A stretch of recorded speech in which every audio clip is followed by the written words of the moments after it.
So isa sa magandang alternatives na pagkain sa ating mga alaga mga idol is ang Madre de Agua. So napaka high protein po ito. So kaya tayo may tanim dito para isa din ito sa hinahalo natin sa ating pagkain.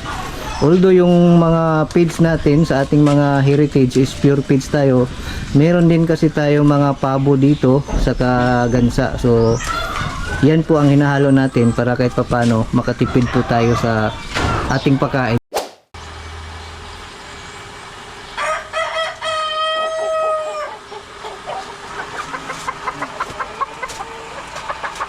So yan mga idol, inject tayo ng multivitamins 2 times a month natin ito ini-injectan. Itong mga pullets natin from 2 months old to breeders, 2 times tayo nag-inject ng multivitamins as maintenance sila mga idol.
So ito yung EG 1000 mga idol.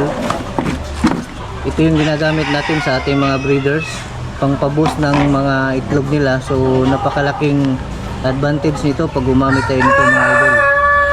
Kasi yung mga itlog natin, production natin dito talagang maganda yung resulta. So sa umaga EG 1000, sa hapon is Bitmin Pro. Yun po yung ginagamit natin dito sa ating farm.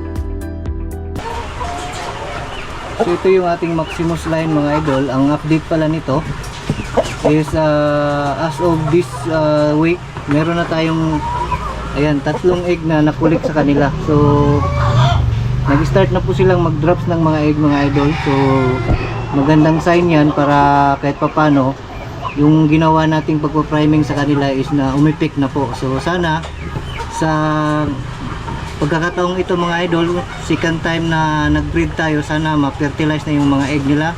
Pag nag-incubate tayo, sana makapagpa-hatch na tayo mga idol. So ito pala yung pakain natin sa ating mga breeders mga idol. So Gallimax 21 yung gamit natin. Saka meron tayong 20% na crack corn. So yun po yung ginagamit natin, pakain natin sa ating mga breeders dito sa ating mga alaga mga idol.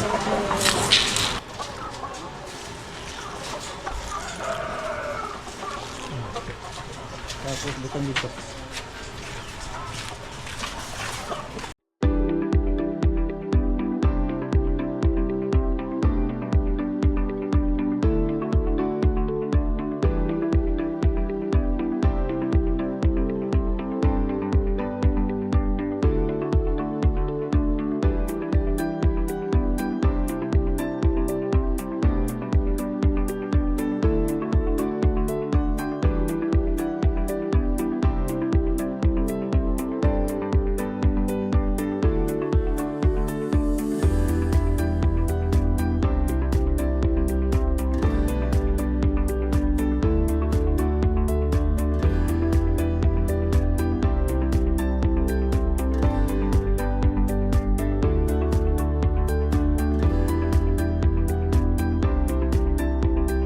So dito mga idol, sa ating 3 months old to RTL, ito yung pakain natin. Galimax 2, 18 kind saka crack corn. Yan po yung mixing natin dito mga idol.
So mga idol, ito yung ating update sa ating Super Jumbo BPR dito sa ating farm. So actually itong rooster natin is naka-recover na from molting. Medyo okay na yung balahibo niya. So itong dalawang hen ito mga idol is ito yung mga anak niya, yung mga offspring niya. Nung binili natin to galing Pangasinan, so yung nagpalahi tayo, so ito yung mga unang produce ng sisiyo. So ngayon, pwede na silang ma-breed. Actually, nag-lay na sila ng egg. Ito yung unang drops nila mga idol. Napakaliit yung mga egg nila. So kaya naman, binalik ko sila sa kanilang tatay para kahit pa paano makapag-produce na tayo ulit dito ng ating mga shoe type na BPR. So ayan mga idol, yung mga update sa ating bagong breeding natin dito, yung BPR natin. Pwede na tayong mag-release ng mga sisiyo nito once na makapagpa-hatch tayo. Sa fertile eggs naman mga idol, ganun pa rin, available pa rin, pwede niyo ma-avail. Message lang po kayo sa aming page. So nationwide nagpapaship po tayo mga idol. Dito sa ating project breeds na Rhode Island White cross ng Rhode Island Red Superior F1. Ito yung project natin na brown egg production. So ayan, maganda po yung resulta sa pag-breed natin nito mga idol. Actually hindi pa tayo nakapag pa-incubate ng mga itlog nila kasi mula nung nag-post tayo na meron tayong ganitong breed, makapag-produce tayo ng F1 na decal, ang daming nag-order. So sobrang dami nag-order sa atin. So may mga pending pa tayo, may mga reservation, kaya inuna muna natin sila, hindi pa tayo nakapag pa-incubate ng atin na talaga yung magiging extreme nito. So wala naman tayo problema dyan mga idol. So unahin muna natin yung ka-farmer natin na gusto makaabil ng ating mga linyada. Ang deworming o pagpupurga mga idol is napaka-importante yan sa mga alagang manok. Lalo na yung mga manok natin dito is de-old grow out natin sila. Mula itlog hanggang de-old hanggang maging breeders is mga grow out natin sila. So kailangan na tayong may programa na nagpupurga talaga tayo regular sa mga alaga natin, kasi kahit sabihin natin na masustansya yung mga pagkain natin, vitamin, di pa rin maiwasan na magkaroon ng parasite o mga bulati yung kanilang mga bituka mga idol. So pag ganun kasi yung hinahayaan lang natin, so isa yun sa mga hindi magandang sinyalis na maapektuhan yung paglaki nila, yung healthy nila, paano yung mga ma-enhance nila yung kanilang mga immune system kasi may mga parasite. So kailangan nating magpurga para matanggal natin yun mga idol. So sa ganung sistema mga idol, mapanatili natin yung kalusugan ng ating mga alaga, saka makikita talaga natin yung resulta na sa mga ganyang sistema ng pagpupurga is talagang maganda yung quality ng ating mga alaga. Hindi sila sakitin. So maganda rin yung mga produce nila pag nagawa na sa natin silang mga breeder mga idol. Kunti lang po yung pagkain natin kasi galing po yan sila sa fasting nung pinurga natin. So mamayang hapon na natin sila pakainin ng talagang normal na pagkain nila yun. Tapos dito mga idol, bigyan natin sila ng red gel. Ito ay multivitamins iron supplement kasi mahina po yan sila isang araw na napurga. So lagyan natin ng konting red gel po yung pagkain nila mga idol. So ayan, napakaganda din po itong supplement mga idol sa ating mga alaga para mabilis bumalik yung resistensya nila.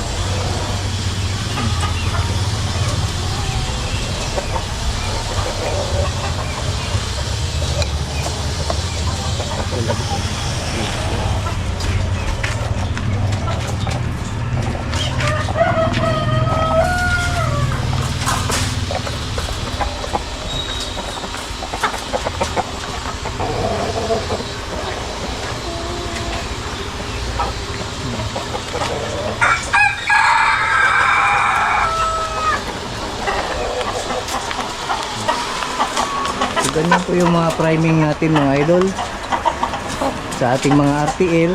So bukas naman is paliguan natin to sila. Meron tayong customer idol, nagbisita siya dito sa ating farm ngayon. Actually repeat buyer na natin to, kaibigan na natin to. Meron siyang farm na ginagawa, so binalikan niya yung mga alagang pabo natin kasi nagustuhan niya nung unang punta niya dito, nakita niya maganda yung kulay daw. Kaya naman binalikan niya. So ngayon bibili siya ng 3 piraso. Kaya ito, siyempre cater natin siya. Siya yung mamili. Saka yung pabo pala natin dito mga idol is pagkaibigan lang natin. Per kilo lang yung bintahan natin sa mga kaibigan natin. So murang-mura lang po yan since kaibigan. Pero pag sa iba naman is iba yung presyohan natin mga idol. So ganun lang po. Para maganda yung samahan ng ating mga nagpo-farming dito. So kailangan din natin magbigay ng magandang presyo para yung mga customer natin paulit-ulit na talagang ganahan silang bumili dito sa ating mga idol kasi napakamura lang po yung mga benta natin sa ating mga alaga dito sa farm.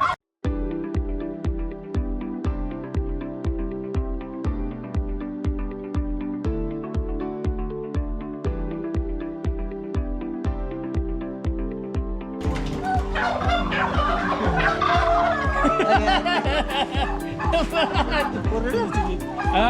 Tupo na lang. Tira. Sige, buha mo gyapon ko din.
tutong ito. Wa Kana. kanyo.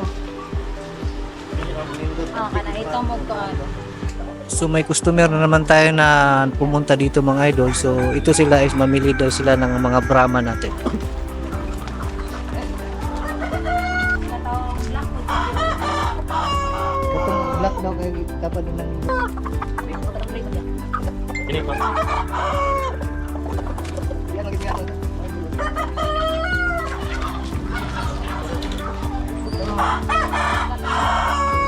Ganun lagay na ko.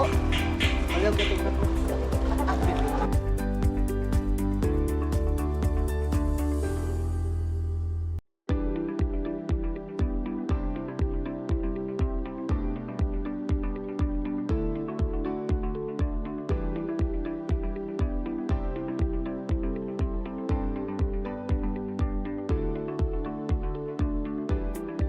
Ito ka to, dugay pa. Kuha na naapil niya pagkaman ipon ning upat. Oh, kanang pa din ipon eh. Pwede.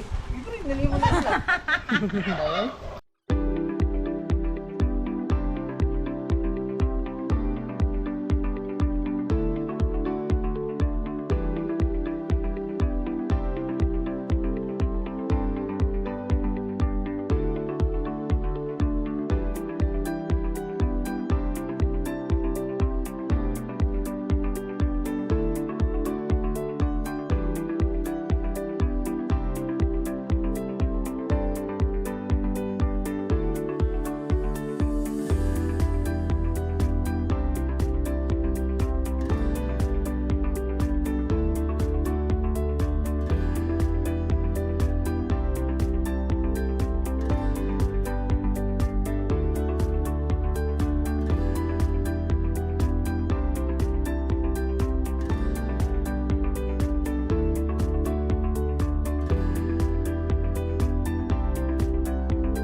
Alright mga idol, maraming salamat po sa patuloy niyo pong pagsuporta, panonood sa aming mga video na ginagawa namin dito sa farm.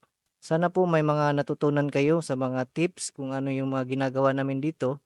Disclaimer lang mga idol, so hindi po kami expert sa pagmamanok. So yung mga ginagawa namin dito is base lang sa mga research at nakikita namin. So yun lang po yung ina-apply namin. So ayan po yung mga update natin sa ating pagpa-farming dito mga idol. Yung pinakita namin sa inyo. So, maraming salamat sa patuloy niyo pong suporta. Sana po mga idol, kita-kita tayo ulit sa next vlog namin.